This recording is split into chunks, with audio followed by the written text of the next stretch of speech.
તો ખેડા જિલ્લામાં ભારે પવન સાથે ભારેથી અતિભારે વરસાદની આગાહી કરવામાં આવી છે। 31 જુલાઈ અને 1 ઓગસ્ટના રોજ ભારેથી અતિભારે વરસાદની આગાહી કરવામાં આવી છે।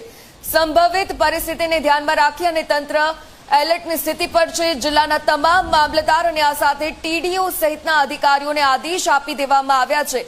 અધિકારીઓને હેડક્વાર્ટર ન છોડવા માટે પણ આદેશ આપવામાં આવ્યો। જિલ્લા વહીવટી તંત્ર કોઈ પણ આપત્તિનો સામનો કરવા માટે સંપૂર્ણપણે સજ્જ છે। જો કે કલેક્ટર મુશ્કેલીના સમયે કંટ્રોલ રૂમનો સંપર્ક કરવા માટે વિશેષ અપીલ કરવામાં આવી છે।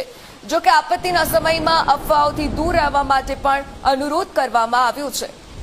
નવસારીમાં પણ ભારે વરસાદને લઈને આગાહી અને તેને લઈને શિક્ષણ વિભાગ એલર્ટ મોડમાં છે। શૈક્ષણિક સંસ્થાઓને બપોરે 2 વાગ્યા બાદ રજા આપવાની જાહેરાત કરવામાં આવી છે।